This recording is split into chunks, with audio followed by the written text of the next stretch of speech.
Morfemas do Português, e o autor é o Walter Ked, este livro aqui.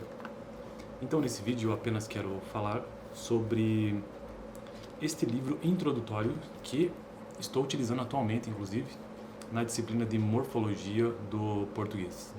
Então, eu sou um aluno de letras, estou atualmente no 6º período e, embora oficialmente no 6º período, na verdade eu curso as disciplinas que eu consigo, encaixar na minha rotina semanal do semestre. Então, na verdade, estou fazendo matérias do 4º período nesse semestre, mas oficialmente estou no 6º. E aí no 4º período da Faculdade de Letras, pelo menos aqui na PUC, existe uma matéria do eixo linguístico, do 2º nível linguístico, inclusive linguística interna, que se chama Morfologia do Português.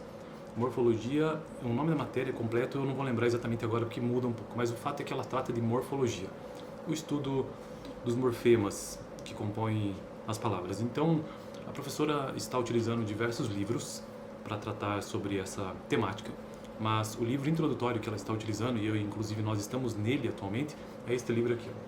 Então, se você quer entender o mínimo ou o básico do básico do básico para começar na morfologia, eu recomendo este livro porque é assim que a professora está fazendo. Então, este livro, como eu já disse, o autor é o Walter Ked. Veja como este livro é bem pequenininho. Ele tem incríveis 72 páginas. E então, Walter Ked, doutor em letras, professor da disciplina de Filologia e Língua Portuguesa da Universidade de São Paulo. Os assuntos que são tratados neste pequeno texto, ou seja, os capítulos, são os seguintes: sincronia e diacronia, diferença. Capítulo 2, o problema da palavra. Palavra e unidade acentual, palavra e homonímia, palavra e lexia. Capítulo 3, a segmentação morfemática. As unidades mínimas significativas, a dupla articulação da linguagem, a importância do sentido. Capítulo 4, alomorfes e morfema zero. Nós estamos neste capítulo, inclusive. Esta semana eu tive aula sobre isso. Alofones, alomorfes, a forma básica, alomorfe, morfema zero e alomorfe zero. Capítulo 5, classificação dos morfemas. Trata sobre o radical, afixos, prefixos, sufixos, desinências de gênero, desinências de número, desinências verbais, vogais temáticas nominais, vogais temáticas verbais, vogais e consoantes de ligação.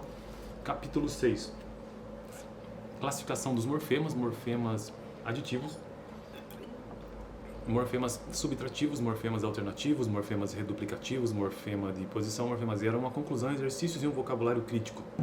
Bom, então esses são os assuntos tratados neste livro, e se você quer entender, como eu já disse, um pouco de morfologia, para começar, acho que o primeiro ponto é entender um pouco, ou ler, dar uma passada nesse livro aqui, que super vale a pena. Então é esse aqui, ó. Super vale a pena. O que mais que eu posso falar sobre ele? Deixa eu ler a contracapa. Neste livro são apresentadas e explicitadas as técnicas de segmentação do vocábulo em morfemas, o caráter produtivo desses elementos, que se manifesta pela possibilidade de reutilizá-los em centenas de vocábulos, justifica a ênfase dada aos processos de depreensão. O estudo da derivação vocabular pressupõe o conhecimento dos morfemas e sua classificação. Esses elementos são também indispensáveis para a compreensão de certos aspectos dos estudos de Matoso Câmara, que é considerado pai da linguística no Brasil. Relativos às flexões nominal e verbal, em português atualmente bastante divulgados em nossa gramáticas mais recentes. Walter Ked é professor de língua portuguesa na Universidade de São Paulo. Inclusive, o próximo livro que eu vou tratar aqui no canal, depois que eu concluir esse aqui, porque eu já estou gravando uma playlist, já comecei a playlist de morfologia aqui no canal, mesmo não tendo terminado a disciplina. Geralmente eu gravo os vídeos quando eu concluo a disciplina, mas eu achei interessante já ir gravando conforme eu vou estudando a matéria, Então, o próximo livro, depois desse aqui, provavelmente vai ser o do Matoso Câmara. Não sei qual livro que a professora vai utilizar em seguida, mas eu vou seguir a ordem que ela está passando. Deixa eu, para finalizar o vídeo de hoje, trazer a leitura, se ele não for muito longo o texto, não é, apenas do capítulo 1, para você ter uma noção do que se estuda nesse livro. Então, o capítulo 1, ele trata sobre sincronia e diacronia. Então, ele traz essa distinção na linguística e na linguagem, nas teorias da linguagem. Existe muito essa diferença do que seja sincronia e diacronia, o que é sincrônico e o que é diacrônico. Então, vamos lá. Considerando-se que uma língua Bom, antes de entrar no texto, só lembrando que morfologia é a menor unidade, quando você começa a estudar a palavra, ou no caso da morfologia, é o morfema. É por isso que o livro se chama Morfemas do Português. Porque a morfologia, você começa a entender ela a partir do entendimento do que seja um morfema, A menor unidade com significado, com forma e significado. Já aprendi isso essa semana. Considerando-se que uma língua é o resultado das evoluções ocorridas ao longo dos séculos, podemos enfocá-la de dois pontos de vista diferentes. Ou fixamos-nos no estado atual, com preocupações marcadamente descritivas, enfoque sincrônico. Então, tudo que é sincrônico estuda o que está acontecendo agora, não a evolução daquilo.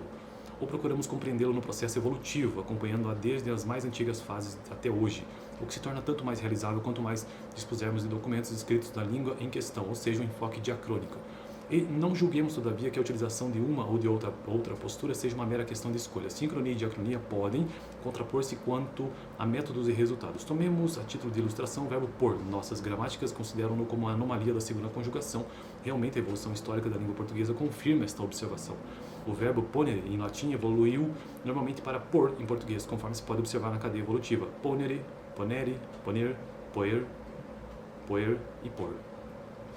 Essas diferentes formas são decorrentes de transformações fonéticas bem caracterizadas através dos séculos e suficientemente explicitadas em nossas gramáticas históricas. Não é nosso objetivo aqui especificar os detalhes esclarecedores das etapas apontadas. Interessa-nos sim mostrar que o poer da segunda conjugação evoluiu para por, com acento circunflexo, e vestígios da antiga forma poer encontramos em adjetivos como poente e poedeira, da mesma raiz, do mesmo radical, do mesmo morfema de radical.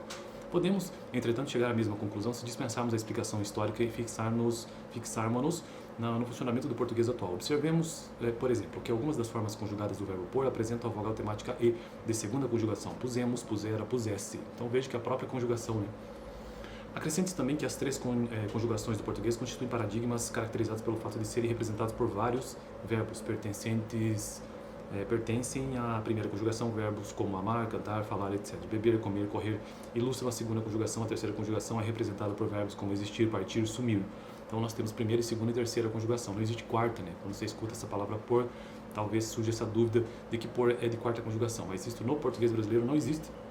Então aqui ele está trazendo uma explicação, nesse caso, de toda a questão histórica, envolvendo esta palavra, para entendermos que na verdade não é de segunda conjugação. Então, um enfoque diacrônico, nesse caso. Acrescente também que as três conjugações, isso eu já tratei. Ora, o verbo em or só temos um, por, que dá origem a derivados como contrapor, decompor, repor. Portanto, o verbo por não constitui paradigma com os demais verbos acima mencionados. Essas observações podem levar-nos a crer que, afinal, a escolha de uma posição sincrônica ou diacrônica é indiferente, visto que ambas conduzem ao mesmo resultado. Notemos, contudo, que nem sempre o resultado é o mesmo. Sirva-nos de exemplo o verbo comer. Em latim, o verbo correspondente a comer é edere, com o radical ed no presente do indicativo. Algumas formas desse verbo se confundiam com o verbo esse ao lado do edo, ides, edite, haviam as variantes edo, este.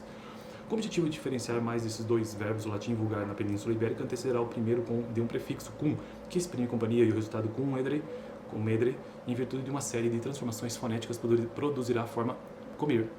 O cotejo de comer com comida, comilans, comilão, conduz-nos à conclusão de que o radical comum a essa série de diferentemente do radical latino ed. Este exemplo permite-nos constatar que nem sempre os enfoques diacrônico e sincrônico levam às mesmas conclusões. Isso é interessante. Então, lembrando, esse capítulo é sobre sincronia e diacronia, Então, diacronia é evolução a partir do tempo e sincronia é como está no momento atual. De um ponto de vista metodológico, é aconselhável, portanto, que se separem as duas posições. Adotaremos ao longo dessa exposição, ou do livro, ou do texto, uma postura sincrônica com relação a alguns aspectos da morfologia portuguesa, porque acreditamos que o conhecimento dos mecanismos de funcionamento de um idioma ou de uma língua no seu aqui e agora deve anteceder as explicações de caráter histórico, indiscutivelmente necessárias e esclarecedoras, mas que devem ser invocadas num segundo momento. Então, este é o texto do primeiro capítulo. Então, aqui ele começa a trazer essa ideia, então, do que seja sincronia e diacronia, e que o enfoque dele aqui é sincrônico, ou seja, observar os fenômenos linguísticos no aqui e agora, enquanto que diacrônico é aquilo que é observado, como ele trouxe o exemplo ali do latim, observado a sua origem. Lembrando que as duas posições são importantes, e na disciplina de morfologia geralmente se estuda, ou mesmo você que queira entender um pouco sobre algum termo específico, alguma palavra, a sua raiz, enfim, a sua evolução, o que está acontecendo, enfim, todos os fenômenos linguísticos ligados a alguma palavra específica. Então, tente observar que é possível observar a sua história, a sua evolução ao longo do tempo, e também o que está acontecendo exatamente agora, por que está acontecendo isso e é exatamente esse fenômeno aqui e agora. Então, o vídeo de hoje foi isso. Se você quer começar a entender sobre morfologia do português, comece por este livro aqui, Beleza? Valeu, até o próximo vídeo. Toda segunda, terça, toda quarta, um vídeo de morfologia, uma playlist que eu iniciei recentemente no canal. Valeu!